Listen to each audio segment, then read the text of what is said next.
Hello అందరికీ, ఎలా ఉన్నారు? బాగున్నారా అండి? ఈరోజైతే నేను క్యాలీఫ్లవర్ కర్రీతో మీ ముందుకు వచ్చేసానండి. ఏం లేదండి, ముందుగా వేడి నీళ్ళు కాగబెట్టుకొని బాగా మరలాలి. నీళ్ళైతే మరలినాక కొంచెం సాల్ట్ వేసి వాటిలో మంచిగా క్యాలీఫ్లవర్ మొత్తం కట్ చేసి వేసుకోవాలి. కట్ చేసి వేసుకుంటే ఏమైనా పురుగులు ఉంటే పైకి వచ్చేస్తాయి. అది వైట్గా ఉందనుకో, బాగా తెల్లగా మంచిగా ఉందంటే అప్పుడు వాటిలలో పురుగులు ఉండవండి. కొంచెం మగ్గిపోయినట్టు ఉంటే కలర్ చేంజ్ అయితే మాత్రం ఖచ్చితంగా పురుగులు ఉంటాయి. మీరు అలాంటివి తీసుకోమాకండి.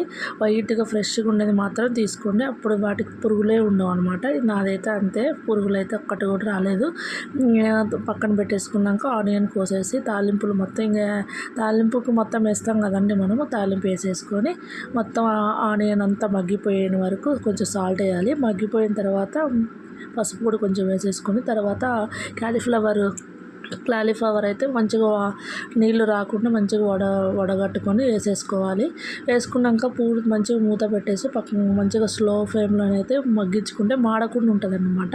ఇక నేను స్టీల్ కుక్కర్స్ ఇవి పెనలే వాడుతున్నాను కాబట్టి ఎక్కువ ఏం మాడట్లేదు. ఆయిల్ కూడా తక్కువ పట్టిద్ది. ఇట్లా వేసుకున్న తర్వాత పూర్తిగా మగ్గిపోయిన తర్వాత కొంచెం సాల్ట్ అయితే మళ్ళీ వేయాలి. సరిపోయినంత సాల్ట్ వేసినాక టమాటా ముక్కలు ఉంటాయి కదా, టమాటా ముక్కలు కూడా మంచిగా చిన్నగా కట్ చేసి వేసుకోవాలన్నమాట. అవి మగ్గడానికి కొంచెం సాల్ట్ అయితే వేసాను నేను. వేసిన తర్వాత సరిపోయిద్ది అనమాట. ఇక కొంచెం పూర్తిగా మగ్గనిచ్చుకొని టైం పట్టిద్దండి. ఈ కర్రీ అయితే కొంచెం వాటర్ కూడా వేసేసుకొని మగ్గనిచ్చుకుంటే మొత్తం మగ్గిపోయింది అనమాట. ఇక ఇలా అవుతుంది. ఇలా అయితే ఇది మా బాబు కూడా తింటాడు కాబట్టి నేను కారం అయితే తక్కువ వేసేసుకున్నాను. మీ రుచికి తగ్గట్టు కారం అయితే వేసుకోండి. అంతే అండి, అయిపోయింది. ఒక 5 మినిట్స్ మగ్గనిచ్చి ఇంకా స్టవ్ ఆఫ్ చేసుకోవడమే. అంతే, క్యాలీఫ్లవర్ కూర అయితే అయిపోయింది. ఇది చపాతీలకు, రైస్లకు సూపర్ ఉంటుంది. మీరు కూడా ఒకసారి ట్రై చేయండి. వీడియో నచ్చిందని అనుకుంటున్నాను. నచ్చితే ఒక లైక్ చేసి సబ్స్క్రైబ్ చేసి బెల్ ఐకాన్ కొట్టడం మర్చిపోమకండి.